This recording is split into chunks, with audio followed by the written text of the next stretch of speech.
Hey, what's going on? It's Bill Burr, and it's time for the Thursday afternoon, just before Friday, Monday morning podcast. And I'm just checking in on you. Oh, how was your week going? Hey, man, hey, man. Dig it, man. It's almost fucking Friday, right? Then, next week you got the short week. Huh? Short like your uncle who plays that crazy D every time you play fucking basketball. Little hairy fucker running all around, always ends up on the Skins team. Going by you, just a fucking... I remember one time playing fucking pickup hoop way back in the day. And there was just this mountain of a man on the other team and who had no shame. And it was shirts and skins. And we wanted to be like, hey, buddy, you're fat enough that we're not going to forget you. And we're going to remember that you're on the other team. But nope, he was like, hey, I don't want any preferential treatment. I want to be treated just like everybody else, okay? If everybody on my team is going Skins, I'm going Skins. So he takes off his fucking pocket tee. Because what else is a giant fucking person going to wear but a pocket tee? Shout out to people who make pocket tees. Helping fatties around the world, sweatpants and pocket tees. Shout out to the people that designed the dimensions for those and then hand them off to those poor people that make $3 a month to sew that giant, they probably say in some sort of different language other than English, why would you put a pocket on a tarp? It's actually... This might be hard for you to wrap your head around, but in other parts of the world, there's such an abundance of food that your torso could get this fucking bad. Jeez. We'll be right back with chatter, questions in a sweatshop after these messages. I think that's a show. That should be on Lifetime, and I think Tara Reid should host it, or Brooke Burke. Remember all those shows back in the day? Those travel things. Or didn't Tara Reid take over for Brooke Burke? Didn't I do a bit about that with Kumia way back in the day and Opie and Anthony? I don't remember. I have old brain. Was that a week ago? Was that 10 years ago? Or did it happen to somebody else? Or did it never happen? I was reading about the Nazi hunters this morning on my phone. I picked up my phone to see if I had any text messages. And next thing you know, I was on the internet. And next thing you know, I was reading about Adolf Eichmann. How does that happen? I don't know. I have no idea. Maybe my wife was asking for a pair of boots for Christmas, and I clicked on boots, and then it was like, who had the greatest boots of ever? Of ever? Ever. Sorry, not of ever. Who had the greatest boots ever? And then if you read enough on boots, eventually you're going to end up with the Nazis. And there'll be some fashionista out there that's going to be talking about, as much as what they did was horrible, I got to tell you, they looked really sharp when they were doing it. And then next thing you know, you're reading about Adolf Eichmann. I don't think that's how it went down, but I find that fascinating that after World War II, for whatever fucking reason, what is it about South America? Ole, ole, ole, ole. Did they even sing that down there? What is it about them? That they're such an empathetic continent that even they could see the good in the Nazis, Okay, yes, he's instrumental in at least, 500,000 deaths himself. But here's something else you might want to take in consideration. Do you know he's really into sailing? He actually paints portraits of schooners. I mean, let's try and judge the whole person. Are there any movies about that? I have seen some documentaries on that, but I don't know. That just fascinates the hell out of me. Talk about the ultimate fucking fugitive. These serial killers, what do they get up? 30, 40 pedestrian numbers. You're sitting there walking around trying to blend into society and you've killed 500,000 fucking people. Hey, what's your name? Frank? What the fuck? And then the Mossad would somehow track these fucking people down, you know, and they would then observe them and double check triple check to make sure it's the right fucking person. Then they had to kidnap them out of the fucking country, like they drugged Adolf Eichmann and somehow dressed him as a flight attendant, which I don't get. It's like some Weekend at Bernie's shit. And, why is this guy passed out? Oh, don't worry, he's not the pilot. He's just a flight attendant. Ha, ha, ha. And then they fucking got him out of there. And, I know how I ended up doing this. This is how I got up to fucking Eichmann. I went on to Twitter, and once again, someone was tweeting something about whatever was going on with Trump, but I had no idea what it was. I read it. Patton Oswalt retweeted something about the New York Times, and it was the front page, and I read the whole thing, and none of it meant anything to me because they wouldn't actually say what was going on, and they're assuming that you've been following the story, which I haven't been, and then it's a politician answering questions, trying to implicate somebody else while keeping his own ass out of the sling. So it was very vague speak, but he used the expression, "I was following orders." So, of course, everybody jumps on that and like, following orders. And, yeah. I think my next search, and the next thing you know, I was reading about those fucking guys.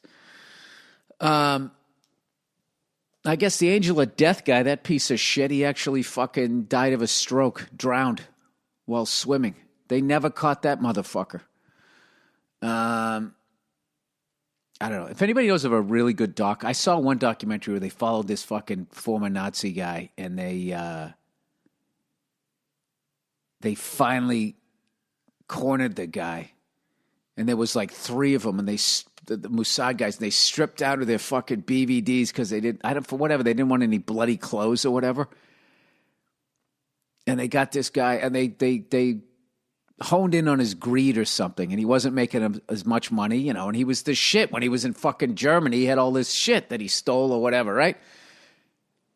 So they bring him into the room, and it's the Joe Pesci moment. He thinks he's got to get made, and he's like, no, except there was no guns. They couldn't make any noise, and they started beating this guy, and they said he fought like a fucking lion.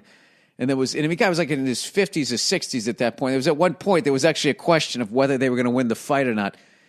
And they finally got the guy. And then it was fucked up, is every time they caught one of those guys, then there would be all this anti-Semitic shit that happened down in Brazil. I had no fucking idea. I thought everybody down there was cool. Now, I'm not judging the whole goddamn continent, But when your foreign policy is as fucked up as ours, it's nice every once in a while to see another continent doing some bad shit. Granted, it takes a whole continent. I don't even know what I'm talking about. I went to the Celtics game last night out here in Los Angeles. I saw the Boston Celtics against the Los Angeles fucking Clippers. And this is hilarious. The first half of that game might have been the most boring NBA game I ever went to. And what was hilarious was Floyd Mayweather was sitting in the front row at the game. And I was too far away, plus I also lacked the balls.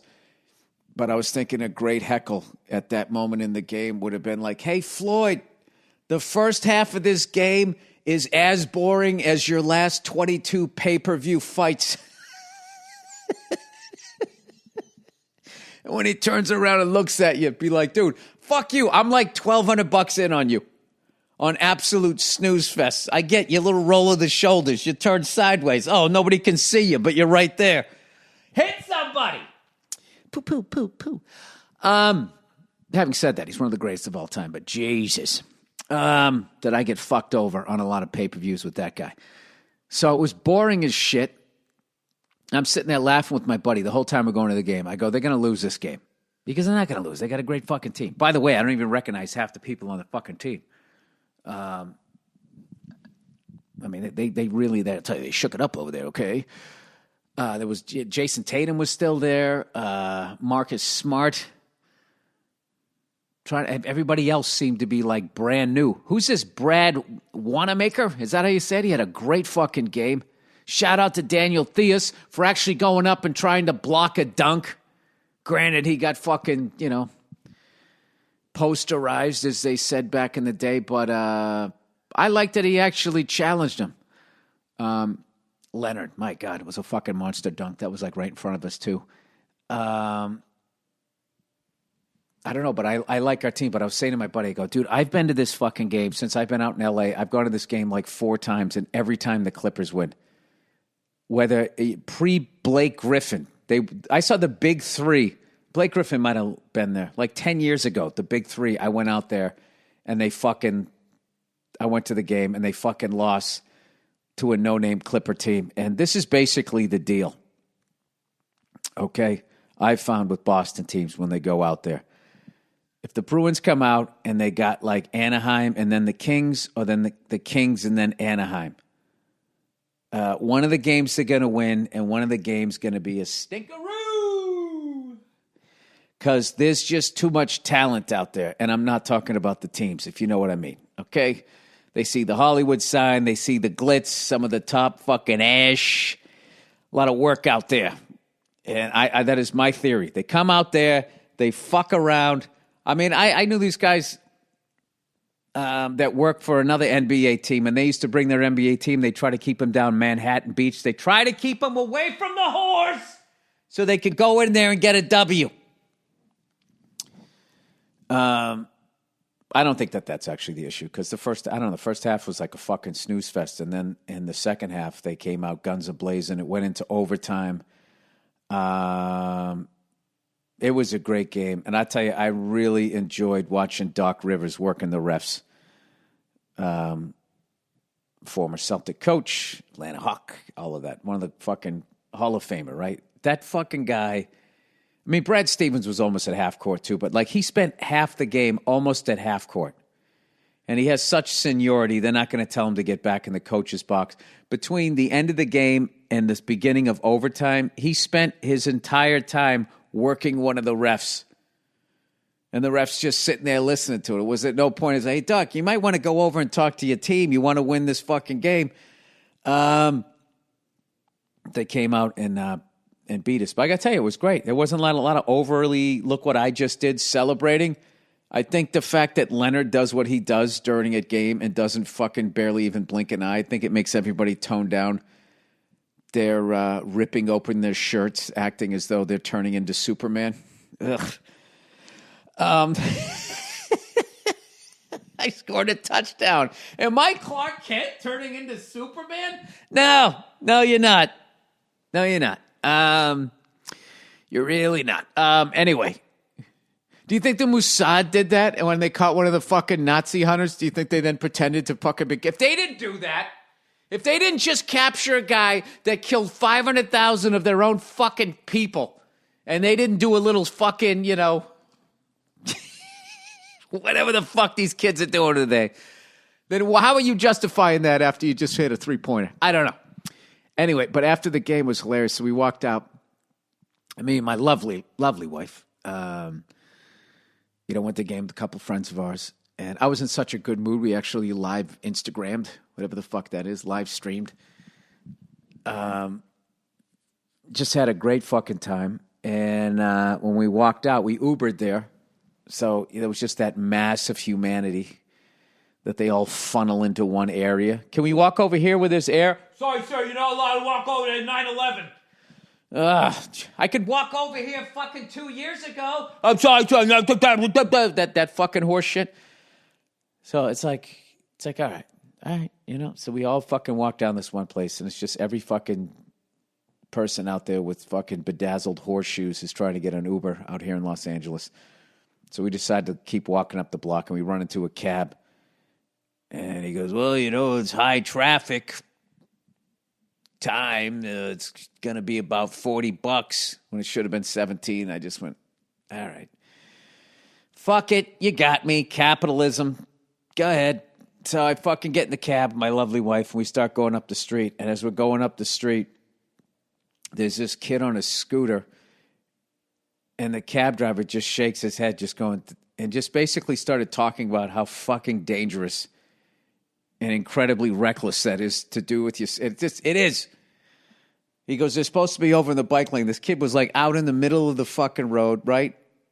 Dark clothes on a fucking scooter, driving down the street when like people are texting. Fucking, I don't think Evel Knievel would do that. At least he'd have on his riding leathers and a helmet, right?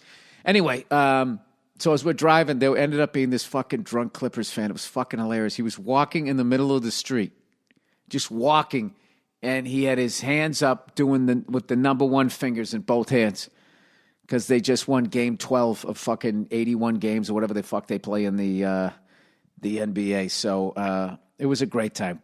Great people watching and that type of shit. And Clippers games, underrated. Great fucking sports fans. Lakers games are fun if you sit in the upper deck. If you sit down below, there's just too many pylon fucking, I don't know, Real Housewives vibes down there. And I've always told you this, the Staples Center is like the king of like the haves and the have-nots. It's like you have the whole lower bowl where you got to have money, and then there's just like 3 layers of fucking luxury boxes, and then this little fucking upper deck way up top. I don't know. Whatever. What do I give a fuck? It's not my franchise, right? All right, I got a couple of reads here. Butcher Box. You know, when it comes to meat, quality matters, but there's more to it than texture and taste. Talk about the hidden costs with low-quality meat. Off flavor, costs to environment, etc. What? How do I know about the hidden costs of local quality meat? What am I, a fucking butcher? Why is high-quality, humanely raised meat important to you? Better for you, better for the animal, better for the environment. What's your favorite cut of meat? I like the pork chop. There's a lot of questions with this. How do you like to prepare it? Little salt and pepper? I sear it on the oven in a cast iron skillet. I finish it in the oven, and then I bring it back up top for a little butter bath, little garlic butter bath, maybe some rosemary. Not everyone has convenient access to high-quality meat. Luckily, there's Butcher Box. Butcher Box believes everyone deserves high-quality, humanely sourced meat. Every month, Butcher Box ships a curated section of high-quality meat right to my house. All meat is free. Hey, guys, I'm doing a recording here. No respect. I mean, you hear me, you're going to think I'm in here talking to myself about Butcher Box? I mean, obviously, this is a continuation of the show. Every month, Butcher Box ships meat, a curated selection of high-quality meat right to my home. All meat is free of antibiotics and added hormones. Each box has 9 to 11 pounds of meat, enough for 24 individual meals. Unless you're a fat bastard, you'll probably get 6. Packed fresh and shipped frozen and vacuum sealed so it stays that way. I can customize my box or go with one of theirs. Either way, I get exactly what I want. It's the best meat shipped right to my door, which goes one less trip to the groceries. You know what's funny about this copy? You switch a couple of words and you're getting a mail-order bride. I can customize my box. It's delivered right to my... Yeah, it's all there. Options like 100% grass-fed and finished beef, free-range organic chicken, heritage breed pork, my favorite, wild-caught Alaskan salmon. You don't know what they're going to do. And sugar, nitrate-free bacon. Butcher Box is the most affordable, convenient way to get healthy, humanely raised meat before they kill it. With Butcher Box, you get the highest quality meat for just around $6 a meal, and they even have free shipping nationwide except Alaska and Hawaii. Right now, you can get 2 pounds of ground beef, 2 packs of bacon absolutely free, plus $20 off your first box. Just go to butcherbox.com/Burr or use the promo code Burr at checkout. That's butcherbox.com/Burr or use the promo code Burr at checkout. All right, Stance. Oh, this is a new one. Do you remember when socks used to be one of the worst things you could get at Christmas? It went fruitcakes, then socks, then maybe a gift certificate to a restaurant you didn't like. Tell a story about a horrible gift. I've already done this a million times. I bought that chick a fucking polo shirt for her birthday. She said, "What the fuck is this?" And started yelling at me, and I sat in the corner of her bed while she scolded me. It took me about 6 minutes to get the self-esteem to tell her to go fuck herself. And we continued dating for about 3 months after that for some reason. Well, times have changed because over the last few years, Stance has completely changed the reputation of socks. They took this piece of apparel no one cared about and made them something. Hey, Michael Jackson cared about them. That's why he wore such short little pants there. And made them something people can't stop talking about.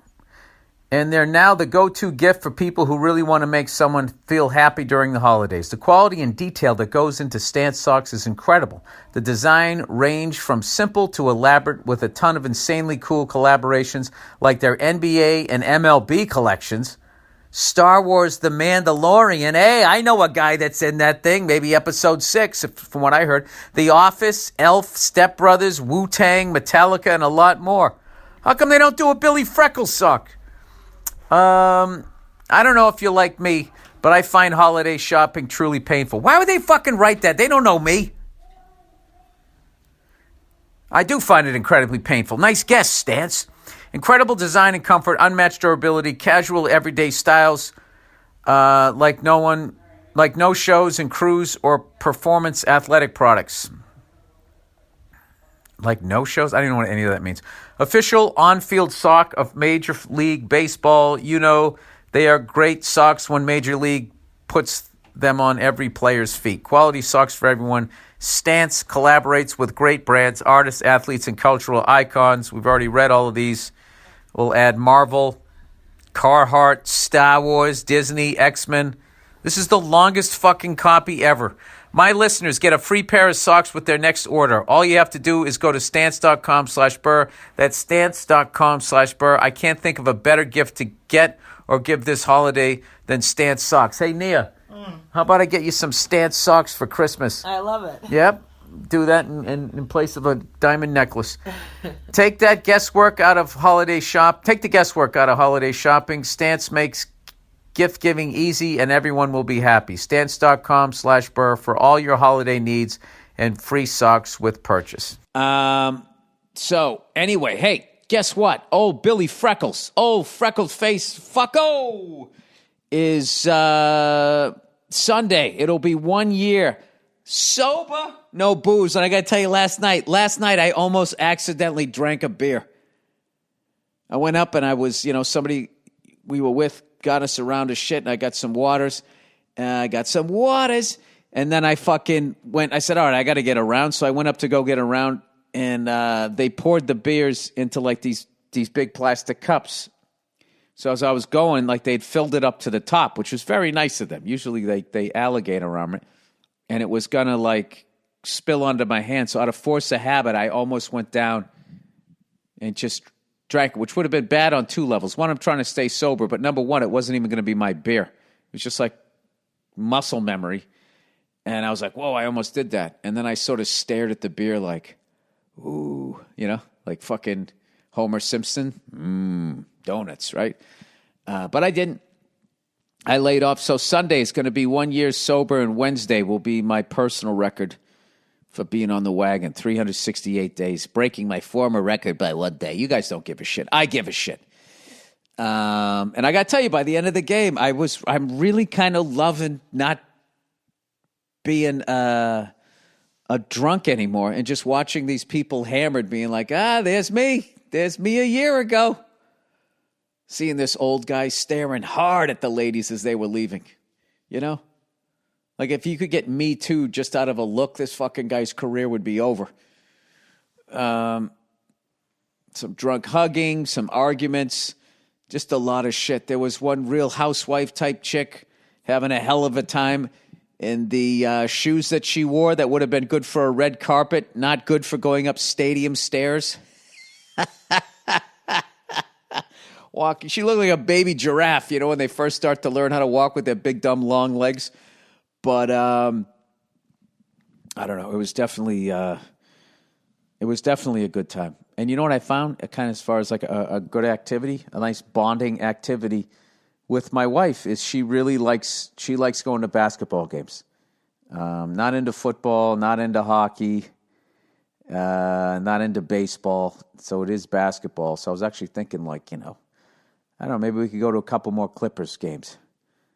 Can't really get myself to fucking She probably wants to go to a Lakers game. Maybe I'll get her some Lakers. Whatever. You know what I mean? You just learn. You know something, Bill? Just fucking, just. Why don't you choose easy every once in a while? You know, that could be good. I want to go when either the Lakers or the Clippers are playing the Houston Rockets. And every time Tatum takes not Tatum, what's that guy's name? The fucking bearded guy there. You know who I'm talking about. Every time that bearded guy goes to take a fucking shot, I'm just going to yell, travel! The guy takes 4 fucking steps. 4 fucking steps. What the hell's his name? There he is, the bearded guy there. The fuck is his name? I have no fucking... I was talking about him last night. I knew his name. Players. All right, he'll come up first, right? He oddly looks like Bill Cosby when he reminds me of Bill Cosby when he would grow that big beard. James Harden. Travel. 1, 2, 3, 4, shoot. I don't know. I don't know. Let's try to find out. Trump. What is it? Trump Inquisition. Trump inquiry. There we go. What is happening? Explain, please. I spelled explain wrong. The Trump impeachment. What happened today? The Trump impeachment, the New York Times, impeachment hearings, Trump inquiry. Trump impeachment. What happened? Let me try this.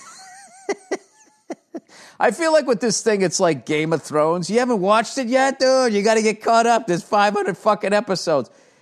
Impeachment broken down. All right. Come on, help me out here. Impeachment hearings, impeachment inquiry. Oh, fuck. Do Americans support impeaching Trump? News on Trump impeachment. Impeachment hearings putting Trump through the emotional ringer. It's the greatest ringer ever. One day he's down, then he's up. Holmes, it was clear to Ukrainians that Giuliani was a force to contend with. Yeah, how did the Ukrainians end up in this? What the I thought this was about that he stole the election, that the Russians used him. And then Giuliani's in there? I thought he was in New York, making sure there was no hookers on 42nd Street. How did he have time to talk to Ukrainians? I mean, this seems like a really flimsy case to me.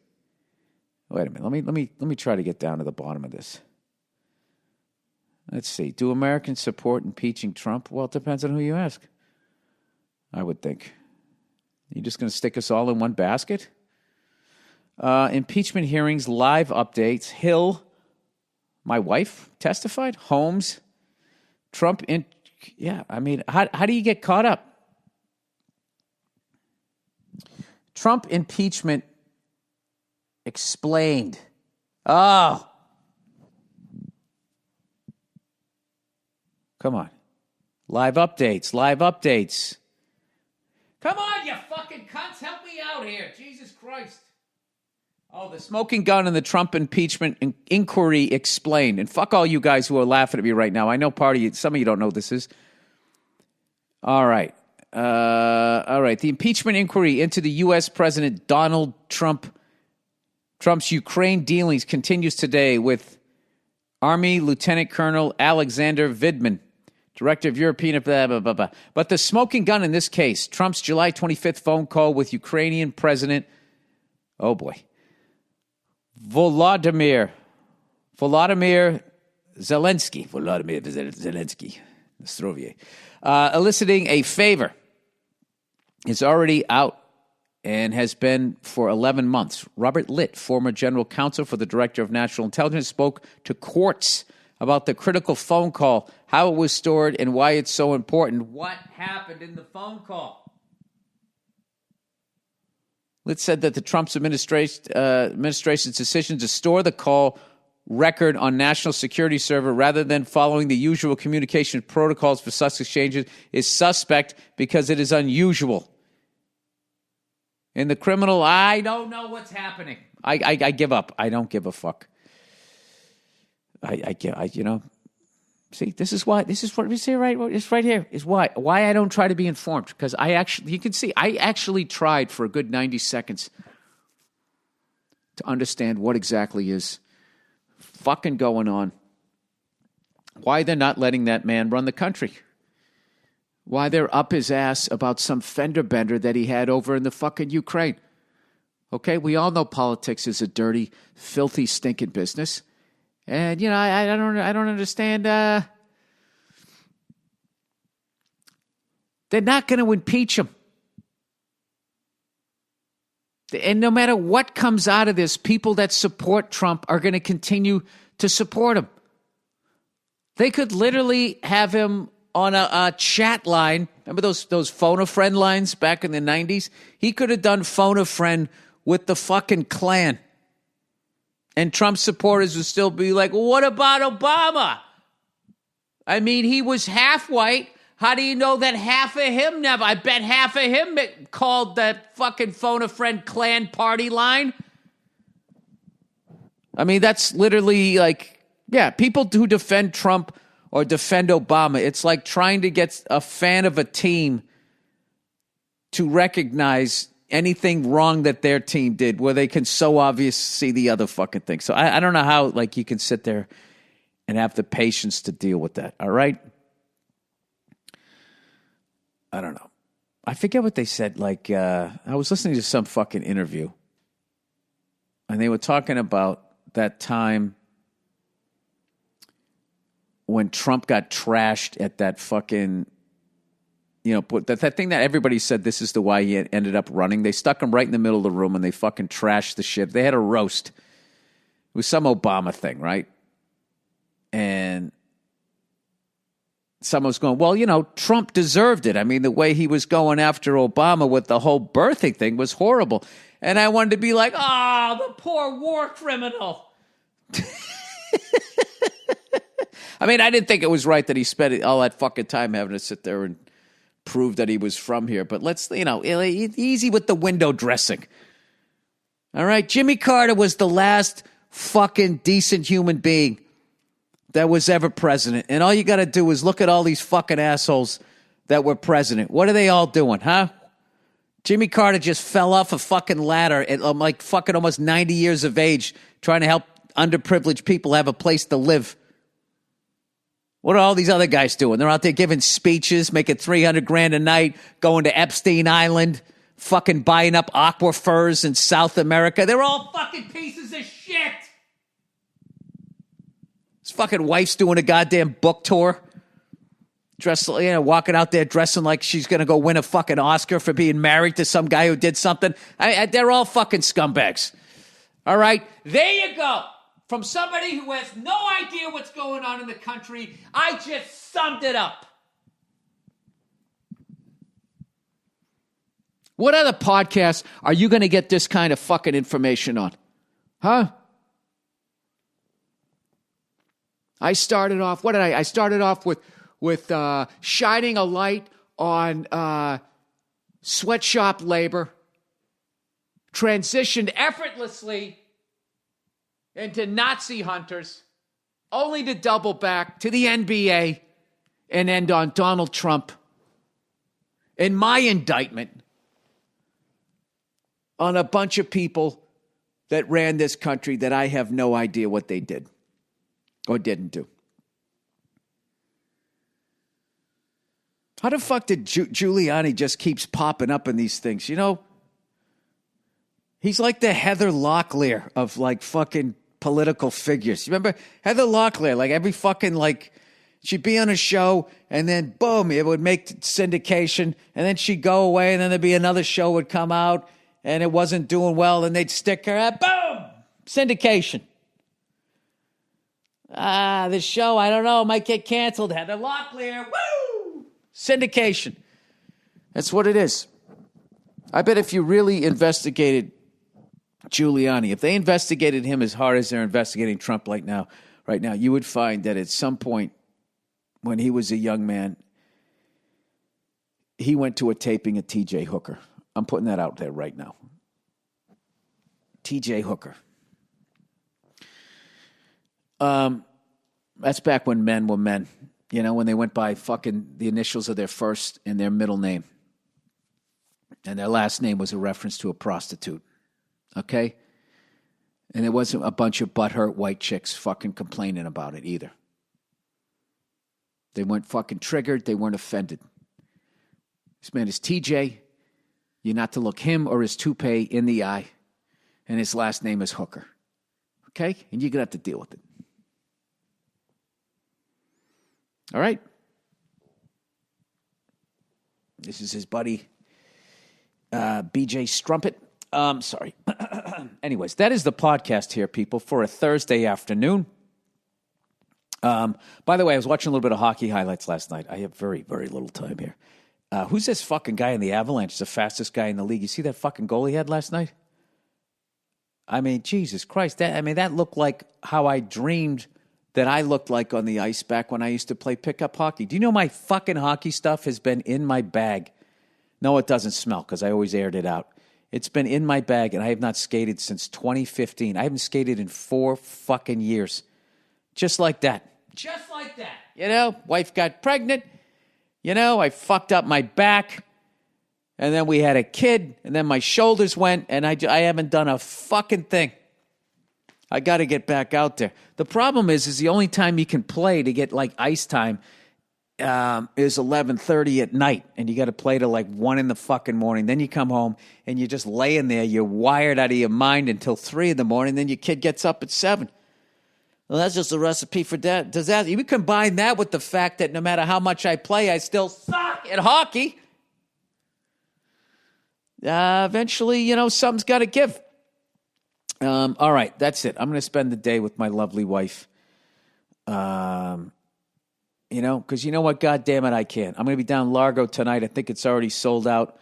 But I think I'm down the Laugh Factory this weekend, too, if you guys want to see me working out some of my new shit. All right, that's it. Go fuck yourselves. And I'll check in on you on Thursday. Oh, here's a little bit of music here, right? A little bit of fucking music bed. And then after that, we're going to have a bonus half hour Thursday afternoon just before Friday, Monday morning podcast from a Thursday earlier this year or 10 years ago. I don't know how it works. Okay, God bless all of you.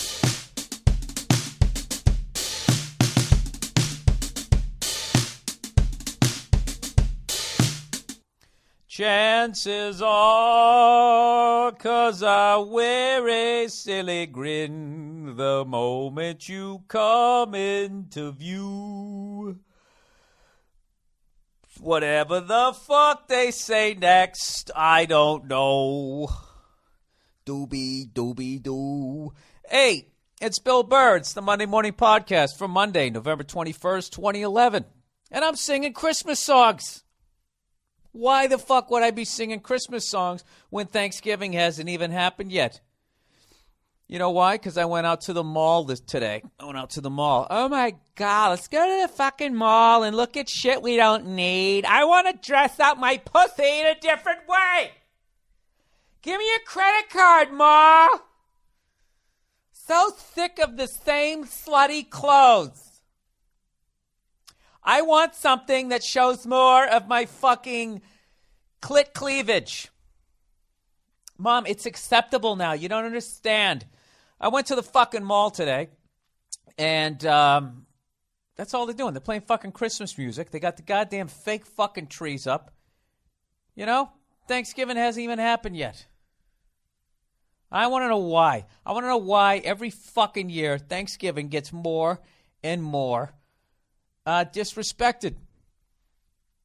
Just getting slapped around. Nobody gives a fuck. You know what it is? You know why I love Thanksgiving? Is because those fucking cunts on Madison Avenue have never found out a way how to make money off of it. They just can't. You sit down and you fucking eat, and then you watch football. And just lay there like a tub of shit. It is the fucking greatest goddamn holiday ever. It's the fucking best. You don't have to buy anything. You don't do anything. Just put something remotely respectable on to cover your fucking man tits. Go over to somebody's house and just eat like a goddamn animal. You know? Then you sit down and you watch football. And those sons of bitches cannot figure out a way how to sell you shit. They can't figure out a way to make you go out and go to the fucking mall and buy shit. So what these cunts have done, and I think that's because a turkey doesn't have a lap. That was the big deal breaker. If they could somehow or maybe if they could get like an emaciated turkey. Maybe a turkey does have a lap, but they're just so fucking fat, you know? You can't get a kid to sit on it.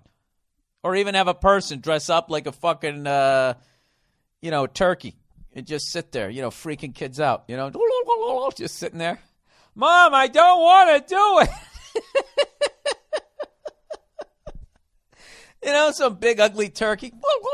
Just fucking sitting there, some struggling actor in there. Trying to get some goddamn fucking, I don't know. You can't make money off Thanksgiving. I absolutely love it. And these cunts realize it. So what they do is they put the Christmas trees up beforehand, and then right after they have these psycho sales for the fucking ladies, right? And or every year, somebody gets trampled to death. Some poor guy that Social Security, that fucking security guard that one year, right? He went up, he was working at the Kmart,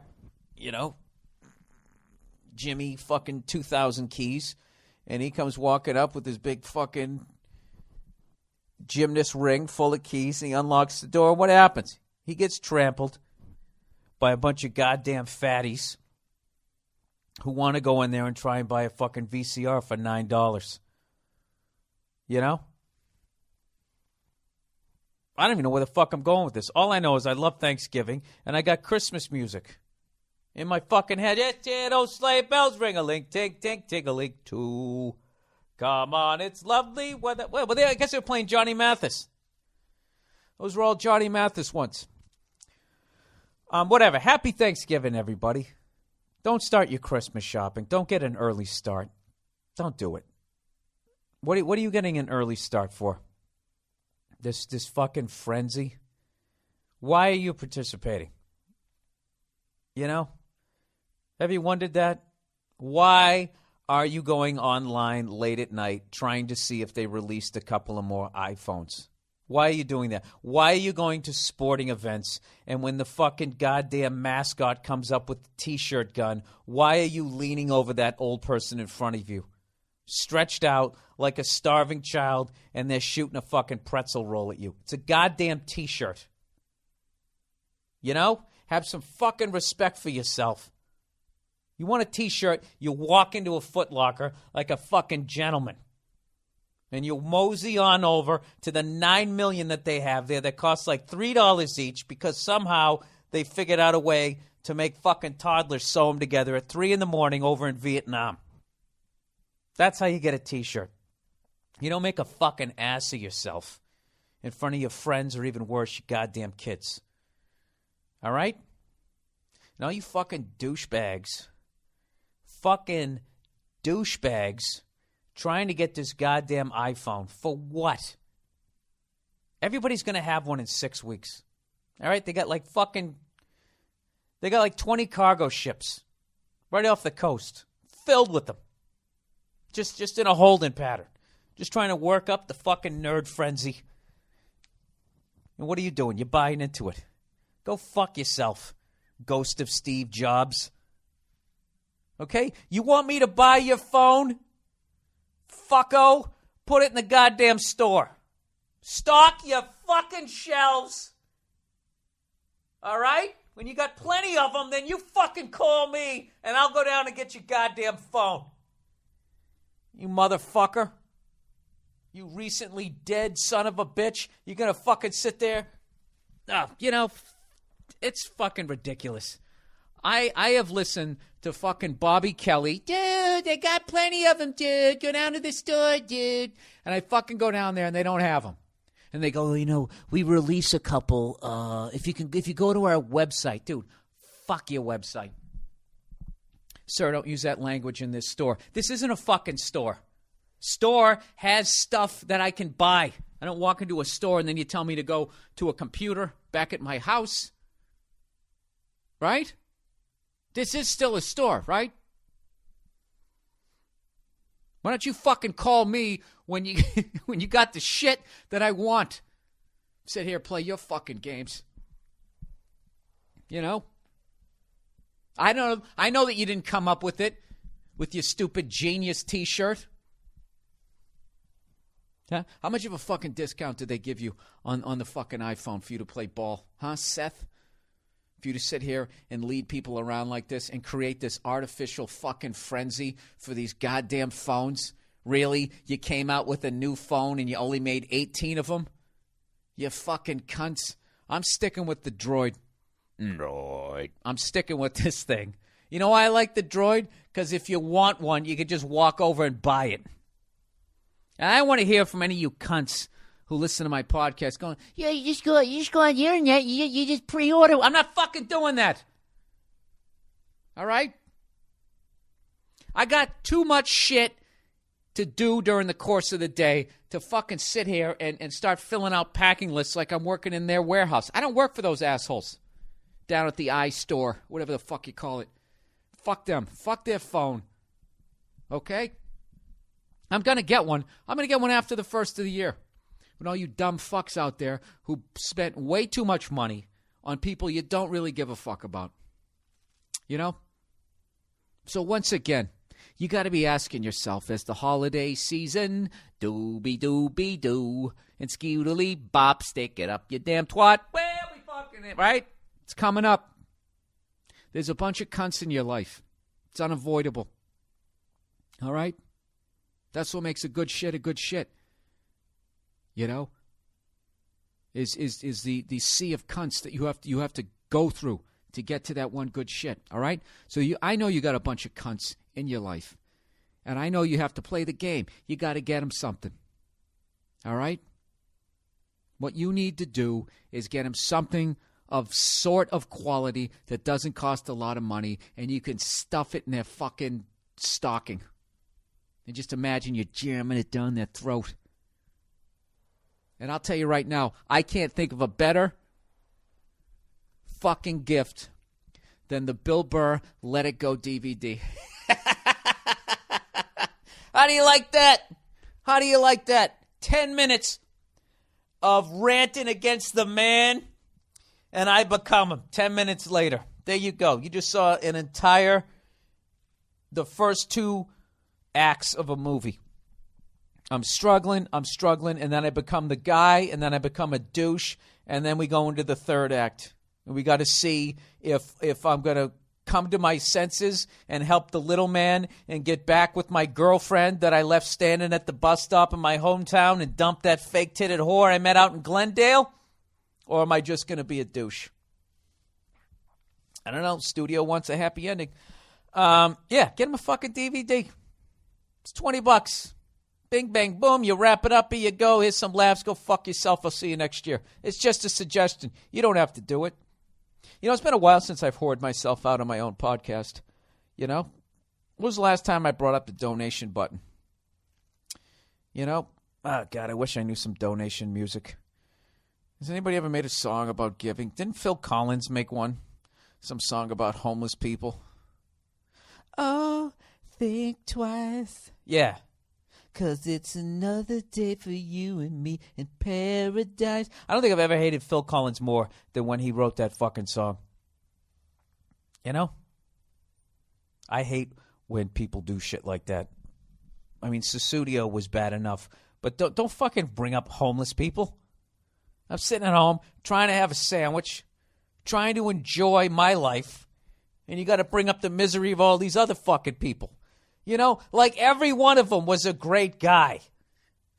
And then, you know, somebody put him out on the street. Homeless people are just like people with houses. Most of them are cunts, okay? I'm telling you. There's a reason they're outside. There's a reason these fucking people are outside. All right? They got no manners. They don't wash. You think they got that dirty? You think they got that fucking dirty a couple weeks out on the street? Give me a break. The outside was cleaner when those fuckers were living inside. And here's Phil Collins sitting in his goddamn castle. You're going to tell me to think twice. I'm going to think, fuck you, Phil Collins. You know, why don't you rent out fucking a couple thousand of your rooms in your goddamn tower? You could solve the whole fucking homeless problem in Manchester. There's a city in fucking England, right? What a beast of a drummer that guy is, huh? Phil Collins. Fucking amazing. He's got his own sound. Plays those concert toms still. I love that he's stuck with them. There's a couple of drummers that I love that never gave in to whatever was cool at the time. You know, John Bonham went right through the 70s as everybody was muting the shit out of their drums and everybody getting that dry sound. He was like, yeah, go fuck yourself, right? And he actually went from a 24 to a 26-inch bass drum, right? Right? Isn't that right, ladies? This is compelling, isn't it, for females to be listening to? Phil Collins was another guy. He played those concert toms, I think, with no bottom head. Like fucking 19 of them going all the way around. The only guy I ever saw with more toms going around was Nico McBrain in Iron Maiden. He didn't give a fuck. Nico McBrain's another guy. He's been playing that fucking... I mean, how many toms do you need? I'll tell you right now, a big chunk of the rainforest gets removed every year, making a new kit for that fucking guy. All right, this is the podcast. What do I want to talk about this week? Oh, Jesus Christ. Oh, I got to sit up here. At some point, I'm going to get some furniture down here in my little rec room. My little rec room that no homeless people are allowed in. Oh, think twice. Hey, you know, Phil, if I want to think about homeless people, why don't you let me do it? Why are you reminding me in my one-bedroom apartment? Fucking asshole. I bet that's all you did for homeless people, didn't you? You wrote a song about them, and then you made millions of dollars off of their fucking problems. Ooh, he lives in a box. Cha-ching. Right? It's fucking brilliant. That's like Sally Struthers. A lot of people don't know this. She has made an absolute fortune over there in Ethiopia and Somalia. Absolute fucking fortune. She, I can't even say what I was going to say. I was trying to think how she could have made money off those broke-ass people. She cuts off the ends of her hair. That's what she does. And she sells them to the ladies. And then they glue it on down near their hoo-ha. You know? So they can be a little more exotic. Not be just another run-of-the-mill Ethiopian. You know? They can have a little famous hair down there. There's no, some weeks I feel like I can talk for fucking 3 hours and there's not going to be a problem. This is one of these weeks I'm 15 minutes in and I don't know where the fuck I'm going next. What did I do this week? Did anything interesting happen? You know what? I actually I didn't go out last night. And then I spent the entire day inside today. And it was raining out. I don't know what the fuck is wrong with me. If I'm on the road and I'm working and I'm coming back and I got auditions and I'm just moving, I am fine. I am a happy, smiling jackass. But the second I stop moving, it's over. If I don't have something to do within 6 hours, the thoughts that creep into my head are just, it's unbelievable. All of a sudden I'll just be sitting there watching TV and I'm just be like, yeah, could always kill myself. That's always an option. Not saying I'm going to do it, That's why I get real depressed when I have nothing to fucking do.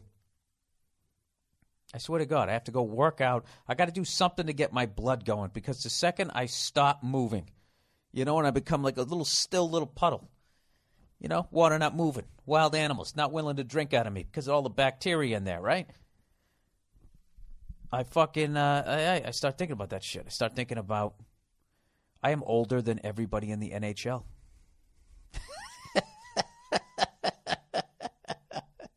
I start thinking about all the time that's gone by.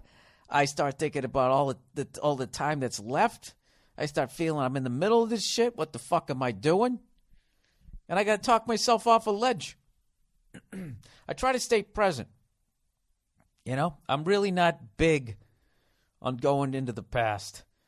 You know, that'd be like Terry Bradshaw looking back at the early part of his career. Why would you do it? It's nothing but failure.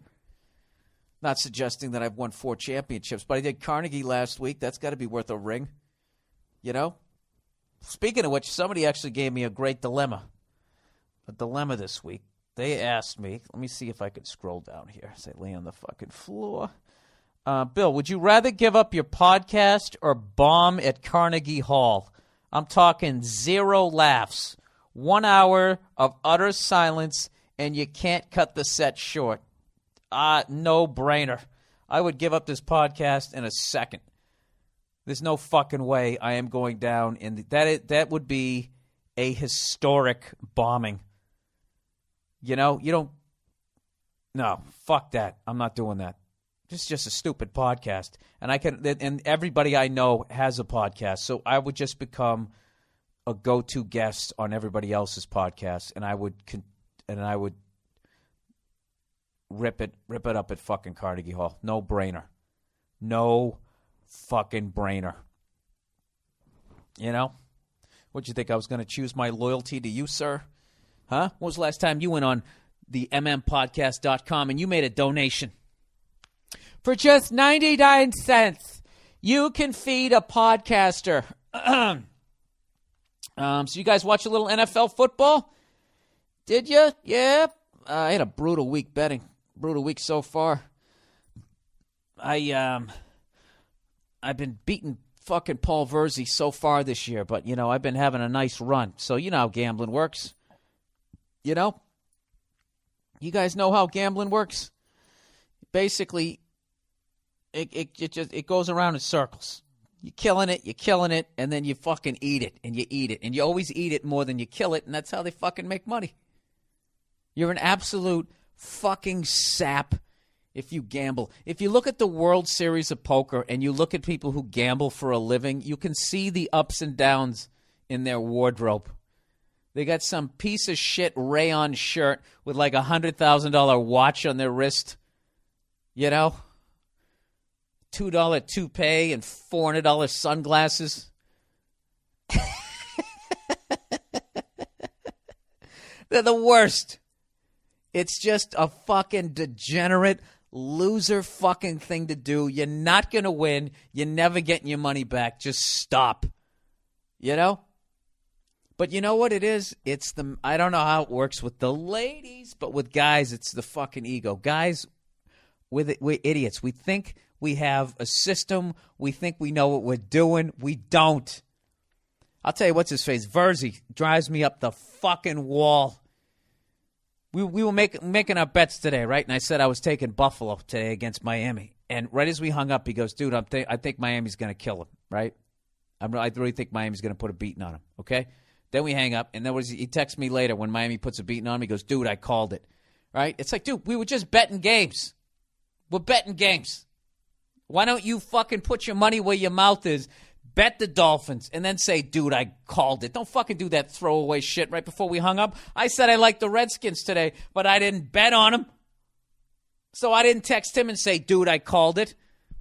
What he should have said was, dude, I bitched up. Really? I hope you're listening to this, Verzi. Really? You called it? So what? You wanted those 2 losers instead? I don't want to talk about him. What about Tim? Oh, Jesus. Tebow. Huh? There's another one Verzi called. Dude, I'm telling you, the fucking Jets are going to kill him. I'm going to tell you guys right now, and don't tell Verzi this. This is why I'm going to beat him this year like I beat him last year. Paul Verzi. Now watch, I'm going to fucking lose like 20 in a row. Paul Verzi makes the brutal mistake of always betting on what should happen. You know? I don't get it. He fucking, every fucking week, he bets what should happen. Okay? Like, take tomorrow night, Patriots versus the fucking Kansas City Chiefs. Everybody who's ever watched a football game in their life says the Patriots are going to kick the living shit out of the Chiefs. Fucking Patriots are giving 15 fucking points. Dude, it's a lock. Fucking Tom Brady, dude. It's a home game, Monday night. They're on a roll. Matt Castle isn't playing. Everything right down a fucking checklist of the Patriots winning. The amount of fucking times in that scenario the Chiefs will cover is fucking, I swear to God, it feels like it's off the charts. So what you have to do every week, in my world, there's like 5 games of, can you fucking believe that? Can you fucking believe it? Paul Verzi never takes into consideration, can you fucking believe that? He never bets on, can you fucking believe that? He goes on the hype. He bets hype. And he bets with his heart, which I can't fault him for that. You know? He bets what should happen. Despite the fact that we live in this corrupt fucking world, despite the fact you go to Vegas, the lights are on all night, all day, the fucking AC's cranking with the doors wide open in the middle of a fucking desert. Despite that, he never takes what the fuck into consideration. I, on the other hand, do. I will bet what the fuck, which is why I'm always up a couple of games on him. Dude, I'm telling you, the Jets, they fucking lost last week. They're going into Denver. They got fucking Tebow. The guy sucks. Fucking blah, blah, blah. Right there. I run from those games. You fucking run from. There's no fucking way in hell I ever would have put money on that game. Ever. Goddamn up and down Jets.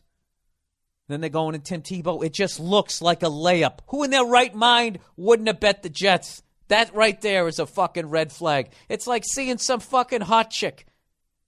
Just goddamn fucking, she's an 11. Standing there, and she doesn't have a boyfriend. She just get out of a relationship? No.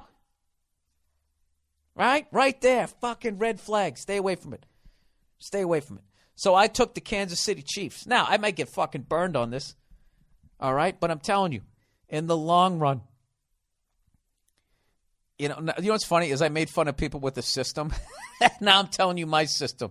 In the long run, I really believe that you got to throw those ones in. If you ever just want to go undefeated, you got to throw them in there. You got to bet somebody there's going to be a fucking upset, right? Look at Tampa Bay this week. Who the fuck saw that coming? All of a sudden they're going to play? Nobody. Fucking goddamn Packers were favored by 15.5. Just sitting there on the table. I'm sitting there looking at it going, I don't know, And I was thinking Tampa Bay. But you know what? I didn't have the balls. I didn't have the fucking balls to pull the trigger. And I made the mistake. I bet on the Bills, who the Bills were and who the Dolphins were, rather than who they are right now. And I got my fucking ass handed to me, and I deserved it. And then I also took the Panthers against the fucking Lions. I don't know. I just thought, I don't know why I did that. I didn't realize that the Panthers had no fucking defense. I had no idea. So I was 0-2 coming out of the gate. I was like, you got to be shitting me. And the only thing that I believed in is Jim Harbaugh and the 49ers. Jim Harbaugh is the fucking man. And when Jim Harbaugh sets his sights on doing something, whatever it is, it gets done. All right? That fucking guy, I swear to God, he probably looked at the spread and said, okay, it's 10.5. Not only do we have an obligation to win this game, we got to make sure that people who believed in us to put money on this team are going to make money. Wouldn't surprise. That's how fucking competitive that guy is. I fucking love that guy. At USC, went for a 2-point conversion when they were up by 56-0 or whatever, and then Pete Carroll comes up, hey, what's your problem? He goes, you've been doing that to us for years. Go fuck yourself. I was like, I like that guy. So that was the favorite I took. So I'm actually having a bad week. I'm 1-2 right now. And oh, Jesus. So tomorrow night, I got the Chiefs getting 15. I don't know why. I just got this fucking feeling. Because the Patriots should win that game like fucking, I don't know what, 30-something to fucking, I don't know, 13 or 10, one of those games. Those games in the fourth quarter where the announcers just start shooting the shit with each other. I'll tell you, year in and year out, you got to hand it. This franchise, they are about winning, and it's a tradition. It's expected here, and when you look at a team like Kansas City, that tradition just it's a proud franchise. They have great fans. They always have to cover their ass, but it's just not, that sentiment is not in the locker room. That's what should happen. So I was like, all right, that's what the fuck everybody's going to bet. It's like the earthquake thing. Or everybody's talking, California's going to fall into the fucking ocean. It isn't. It's going to be the East Coast. There's too much money on the West Coast. Everybody's betting the West Coast. Everybody bet the Patriots. That means the Giants are going to win. Everybody bets the Rams. The fucking Patriots are going to win. Every once in a while. Super Bowl 20. That one panned out. I know other ones have. Whatever. Who gives a fuck? I'm completely full of shit anyways. I just like breaking Verzi's balls. Paul Verzi, who destroyed at Caroline's. Not Caroline's, sorry. Caroline's. At fucking Carnegie. Anyways, let's get into some other shit for this week. What do we got here? Last week I asked you guys when we were talking about fears. And I was saying top fears for a guy would be, going to prison, getting raped. Girlfriend cheating on you, not being able to support your family. So I asked some people out there to send me their top 10 lists. All right, here we go. Top 10 fears of two guys here. This is two people who sent them in. Number one for this guy, failure. Yeah. Just straight across the board, failure. That's got to be a quiet moment. When you just straight up just failed. I always picture yourself standing like on a boardwalk near a beach, but it's not a good beach. It's a dirty beach. And there's like, hot dog wrappers getting blown around. Some dirty seagull just sitting there. Hypodermic needles and shit. And you're just looking out into the ocean just going, should I do it? Should I just walk out in there? Water's so dirty you won't even get eaten by anything. You just die slowly of hepatitis. All right, number two. Getting sent to prison and getting raped. That's got to be on every guy's list, except for the guy that does the rape. Can you imagine that? If you're in prison and you're raping another guy, what a fucking relief that's got to be.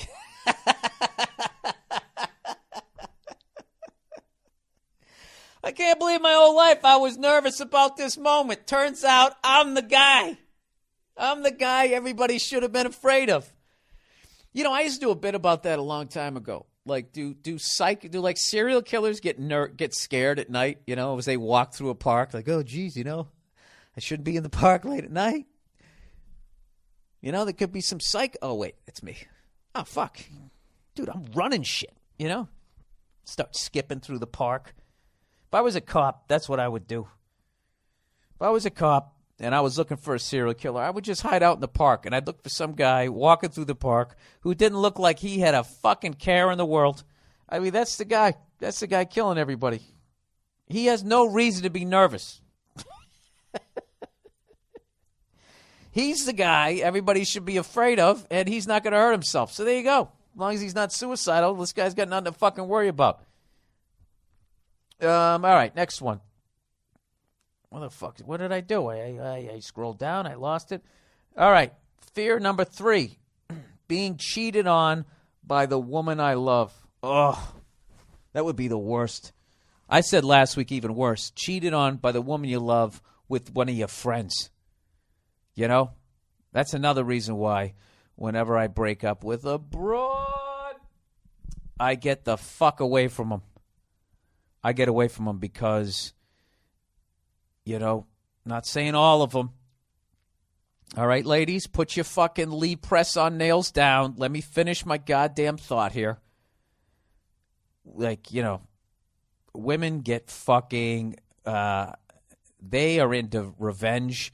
They are into just making your fucking life misery. So one of the greatest things you can ever do is, you know something? One of these days, I'm going to have Al Madrigal on this podcast. He told me how he used to break up with women, and it was fucking brilliant.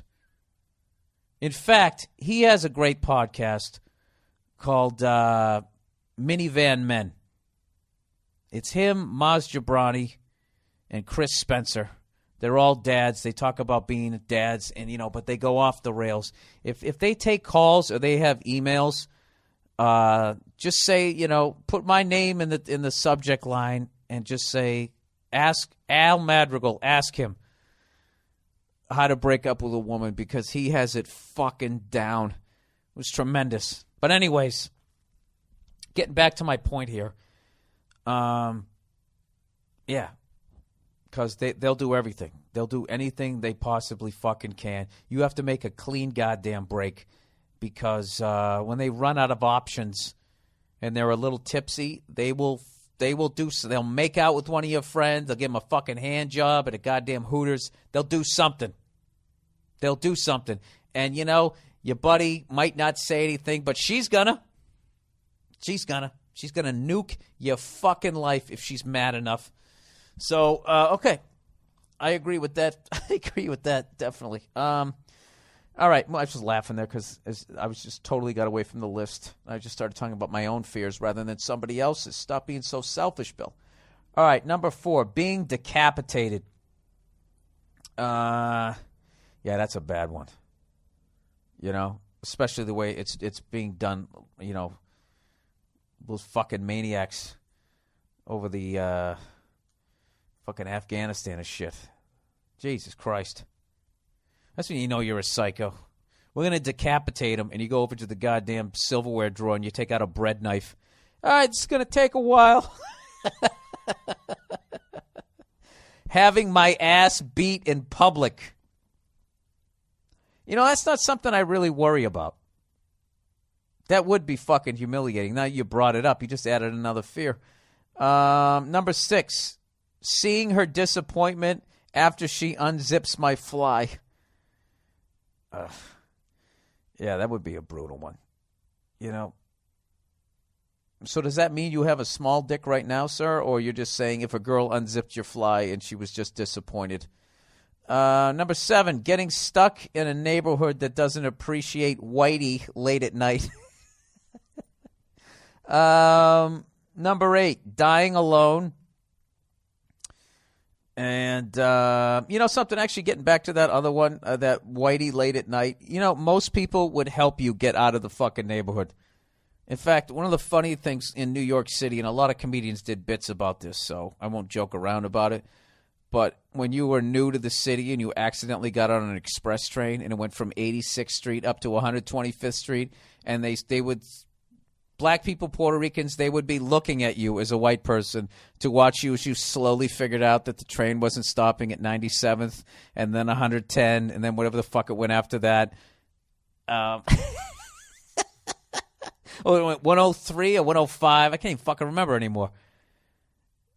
And they would just wait, and as you went to get off, there would always be somebody. Anytime I did it, even after I knew what I did and then I knew where I had to go, there would always be somebody on the train just go, you just want to walk straight across the platform, take the next one down. Don't talk to anybody, don't look at anybody. I wonder if that happens in Kentucky when some poor black guy gets off at the wrong fucking exit. Does some guy named Cooter go, listen, man, you want to get back? Just turn it around. Go right back up that dirt road. I'm telling you. That ain't a bonfire you want to be a part of. Turn it around. This is Impala? God damn, I like this. All right, turn it around. Get it back up to the highway. Number 8, dying alone. That one doesn't scare me. I think living alone is scarier to me. Dying alone, I can be all right with it. Oh, that's going to be hilarious. Me dying is going to be funny. Me trying to remember any prayers I remember from my fucking religion. That's going to be a rough one. Number 9, getting married and regretting it. Oof. Yeah, this is a good list here. Number 10, having kids and realizing, this is one of the meanest things everyone has ever written to me. Having kids and realizing one of them is a redhead. No offense, but I don't want to look at that every day. Jesus Christ. You know, the fucking hatred of redhead, it never used to be like this. One fucking South Park episode, and just, I think a lot of people didn't even realize, I think they didn't even realize they didn't even like us. Now all of a sudden, it's unreal. Feeling like a fucking Armenian in the middle of Turkey. Look at me, expanding my horizons. It never happened. If you say it happened, you get arrested. That's when you know it happened. You ever hear about that shit over in Turkey? If you even suggest that they committed genocide. I want to know more about this, by the way, because I'm really talking out of my ass. This is just as opposed to the other 40 minutes of this podcast where I was just completely reading from a fact book. This is the only part of the podcast where I'm talking out of my ass. Yeah, if you even bring up that they committed genocide with the Armenian people, you automatically go to jail if you even bring it up. You know? I mean, what the fuck, people? You committed genocide. Hey, who hasn't? You know, at some point, you got to admit to it in your own goddamn way. You pay some sort of reparations. You know, why don't you give them some casinos like we did with all the Native Americans? You know, at some point, you know what happened.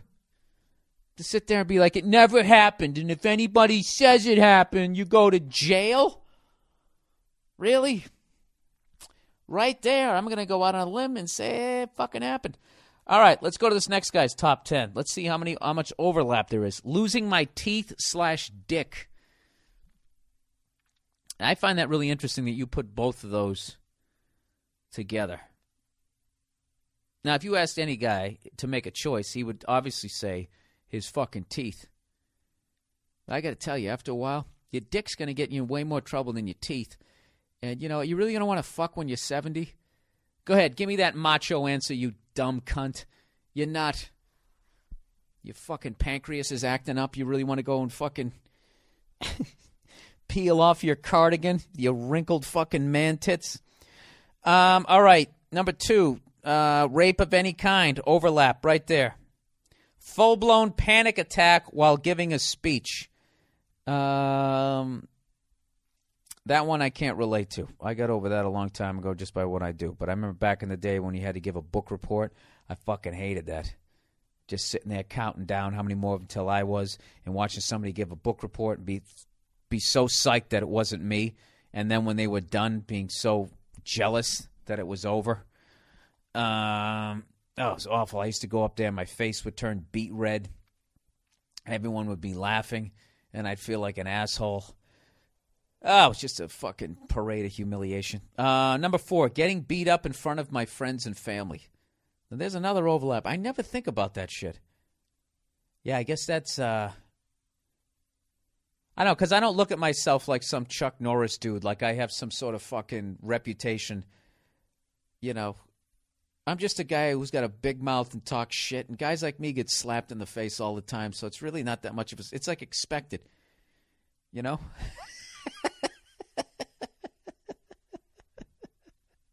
Like, would you guys be surprised by that? If you heard I did a show and somebody just jumped on stage and punched him in the mouth, wouldn't you be, that kind of makes sense. He's a dick and he's not really physically imposing, so combine that, he looks like Howdy Doody. I mean, the math really all works out there. I think that's for tough guys. Tough guys, having a loss. All right, number 5, death by badgers. Yeah, that's a brutal one. I think death by a badger would actually be even worse than death by like a grizzly bear, because that would be over quick. That'd be like getting punched by Tyson back in the day, or even now. Who am I kidding? But death by a badger, that just seems like there'd be a lot of, you'd be all scratched up like Bruce Lee and Enter the Dragon. Except the scratches would be real. Fuck that. That thing's then nibbling away at your waist. That would be a long fucking death. Number 6, being eaten by a shark. Bonus fear, shark starts at the toes. I like this guy. This guy has a lot of fear of being eaten alive. Like I've always thought, if a lioness, because the lion doesn't really hunt, if a lion ever came running at me, once I just really accepted the fact that I wasn't going to get away, I think I would grab my collar like Rodney Dangerfield does to expose more of my neck just to get it over with quick. Those things go right for your neck and it's done. You're fucking. It's like getting choked out in the UFC. You're out within fucking 8 seconds. So I wouldn't be worried about that. But a shark, first of all, shark comes up, takes a bite out of you just to see if you're edible. So there you go. There goes your fucking the whatever that muscle is on the back of your leg. And then you just fucking sitting there in your own pool of your own blood, wait for that motherfucker to come back and you can't even see it. Oh, and then it pulls you under and you start drowning. Ugh. Oh, my God. Oh. I would be so mad at God if that happened. The second I was dead and I was in the... I would storm right through the way. Sir, you got to wait your turn. I would fuck you, motherfucker! The fuck did I do to ever deserve that? And I would think that God would have to understand. I would think God would actually be laughing, going, sorry about that, man, but what the fuck were you doing in the ocean? Is that my fault? Number 7. Standing naked on stage while a theater full of women discuss how small my dick is.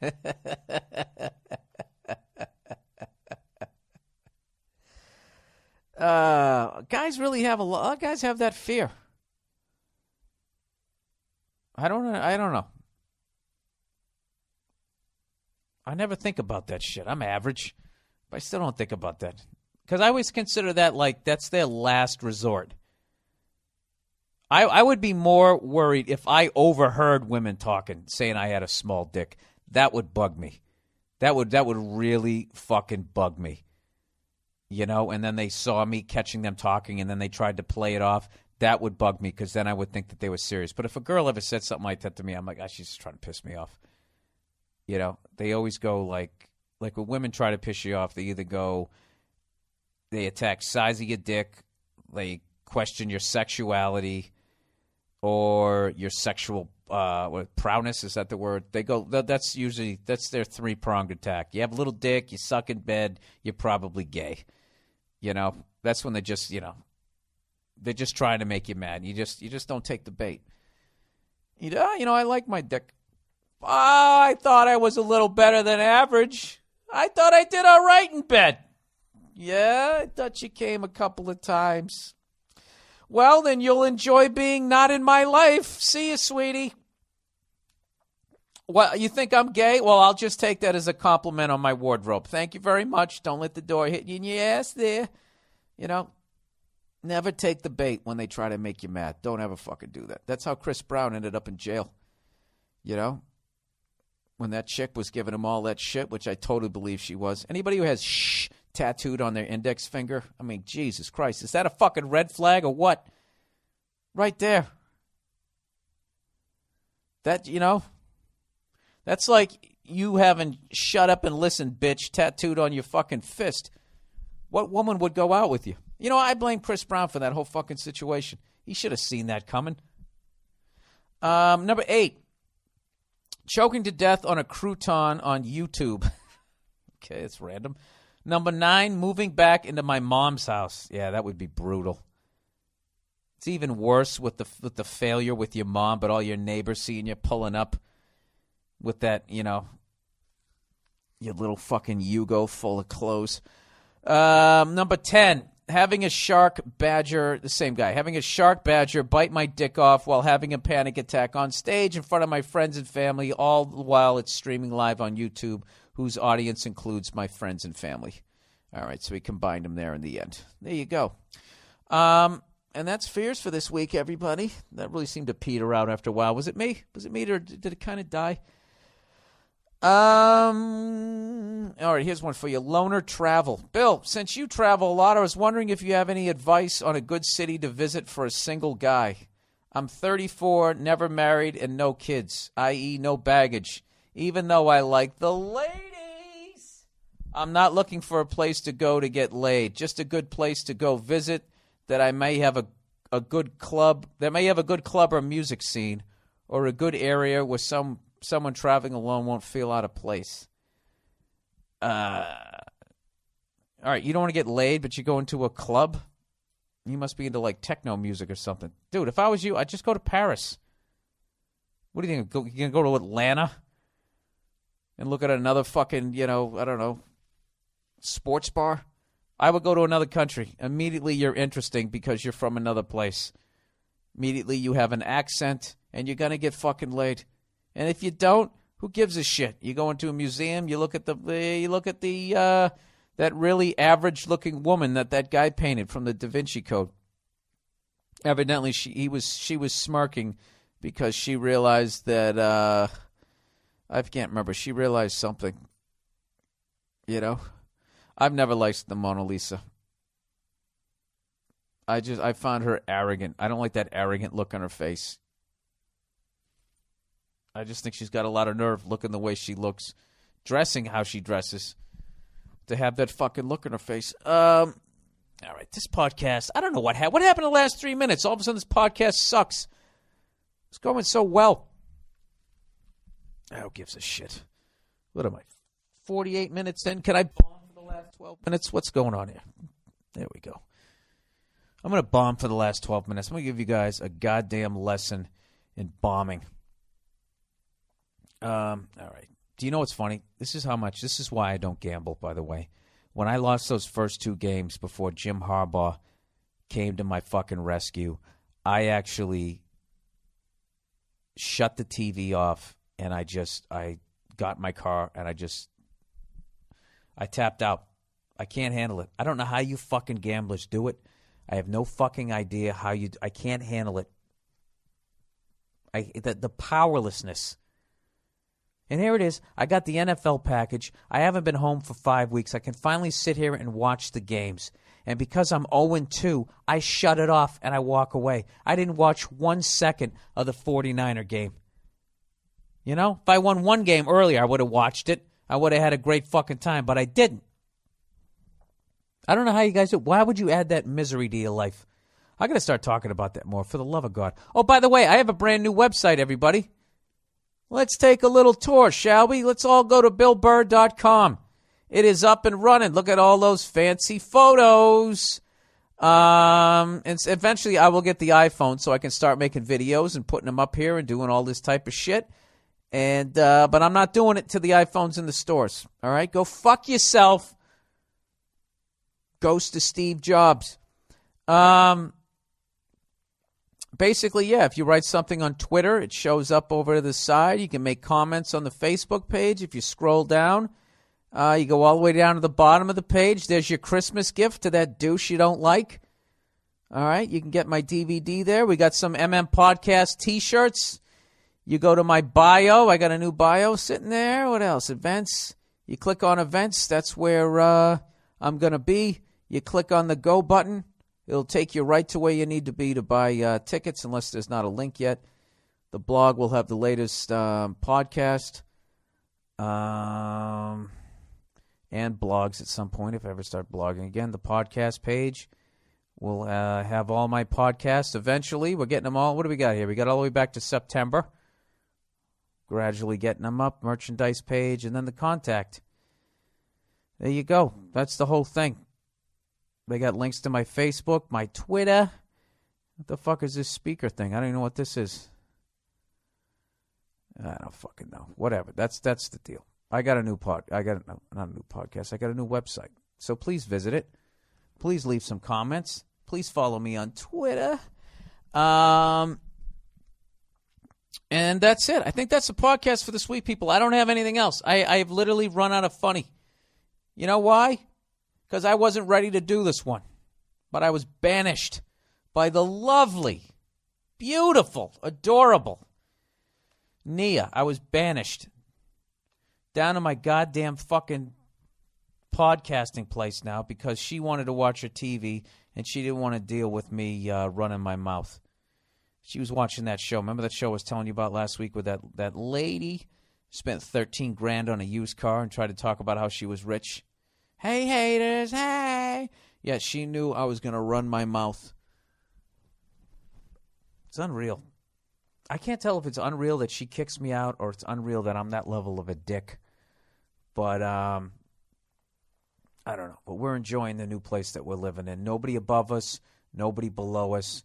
And that motherfucker that old bastard that I lived above, was such a pain in the ass over the last 3-4 years that I lived there that every time I drop something on the floor, I'm waiting to hear him yell. And then I'm always reminded, oh, yeah, that douche doesn't live below me anymore.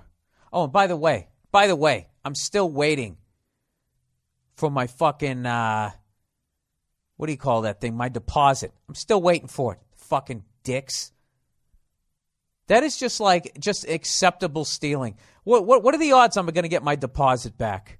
Or he's going to, there's a piece of wallpaper missing. That's $900, so go fuck yourself.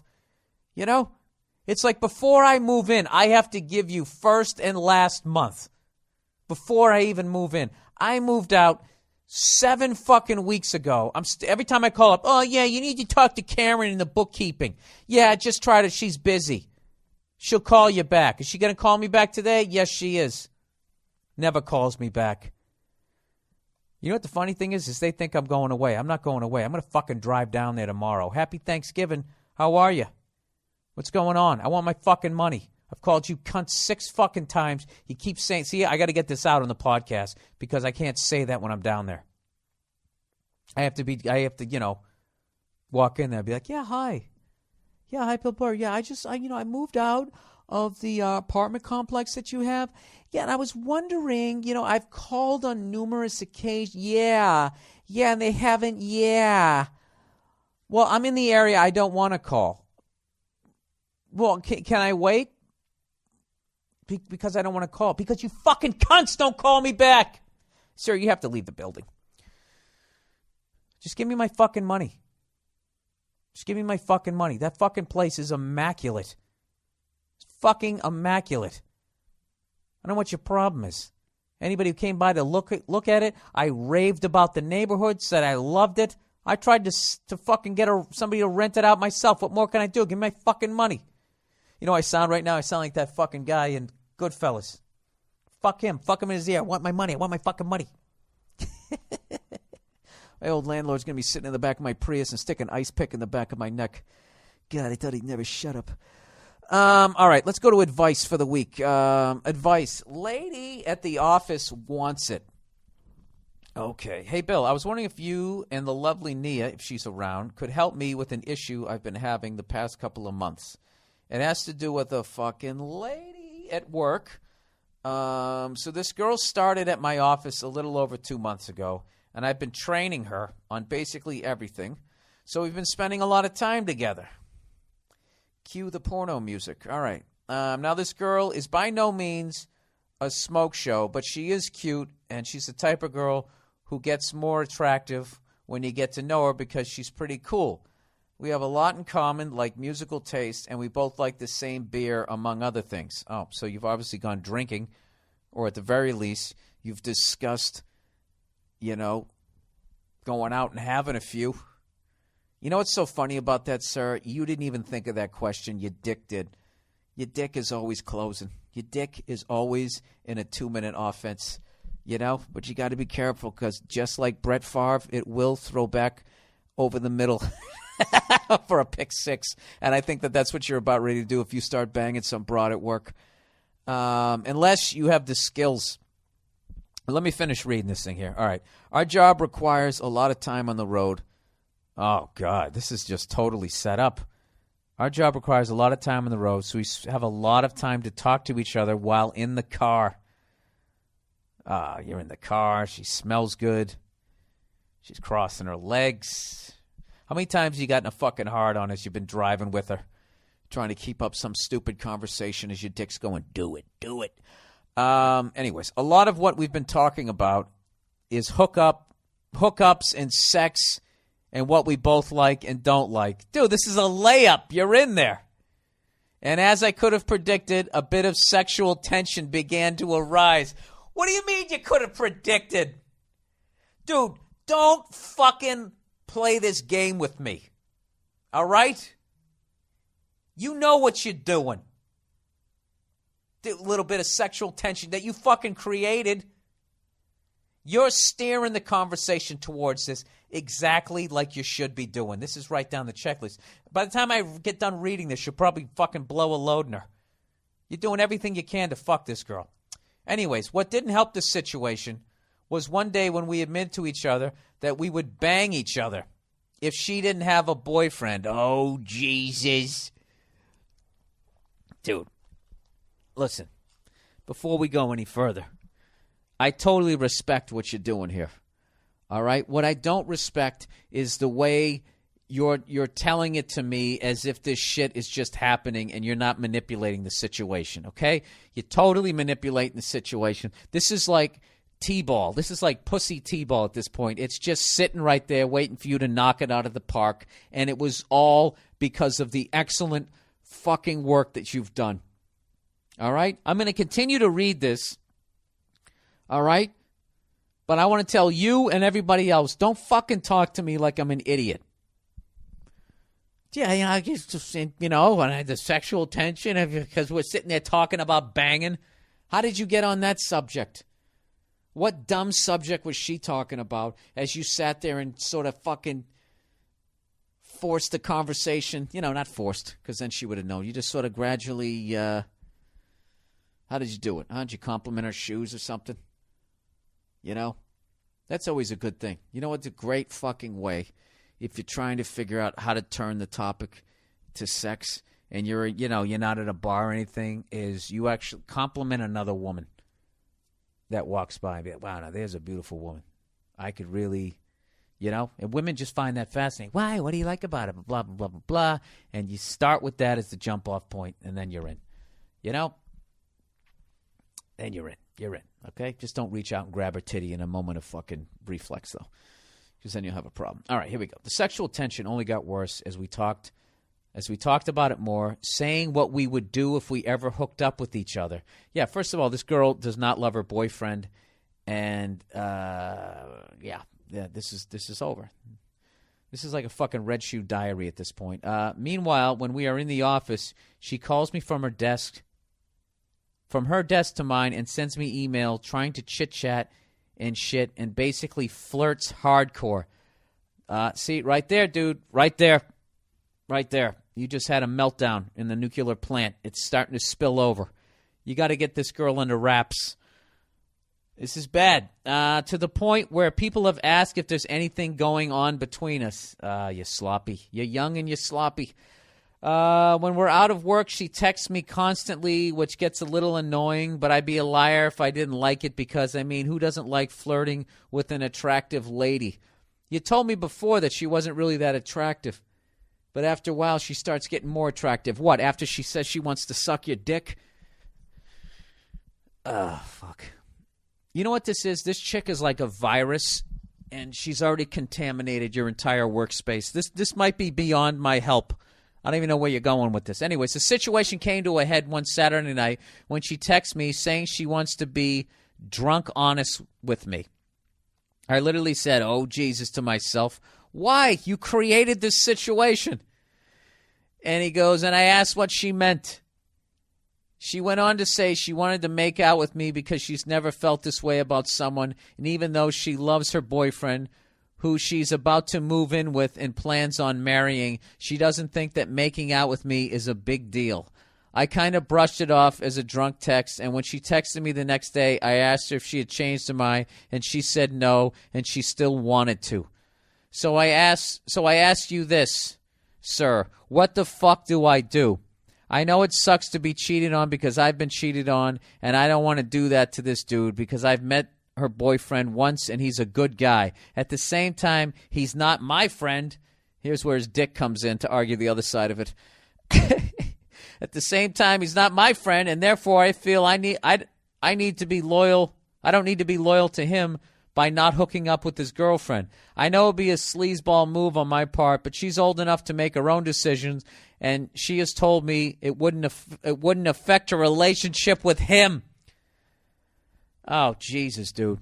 Whether or not that's actually true, I won't know unless I go through with this and wait for the fallout. Exactly. Once again, she told me she wants to do that. All she wants to do is make out and not bang.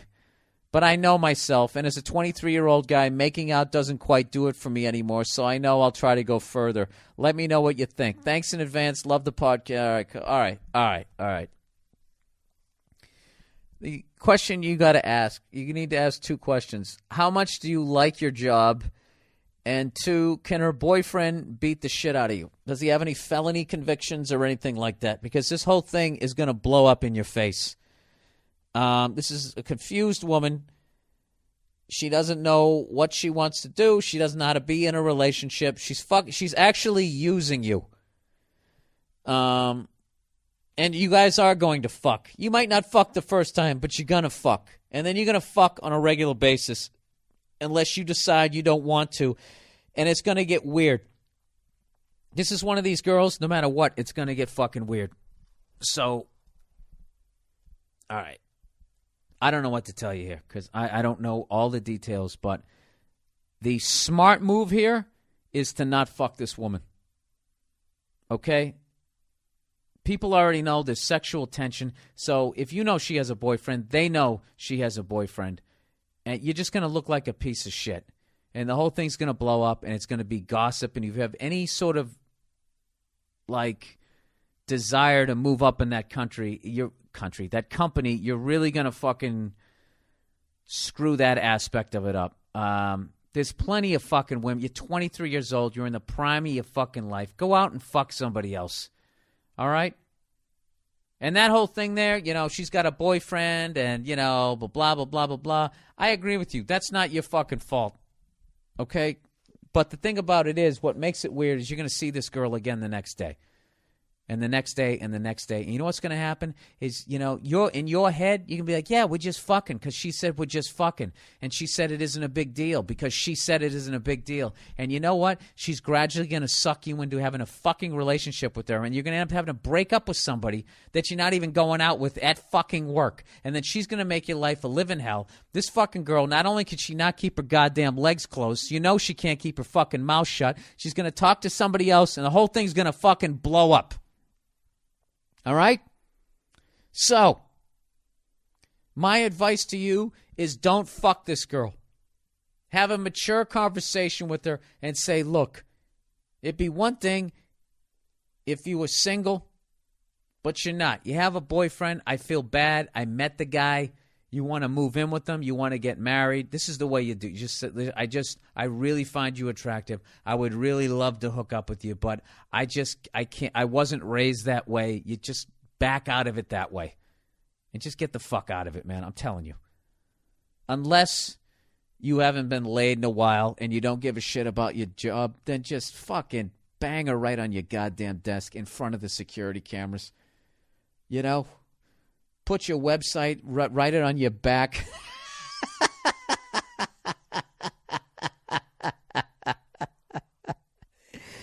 And you know what? Fucking come right in her face. Give this dirty whore what she fucking deserves. But other than that, I'm telling you, the downfall of men, it's our dicks.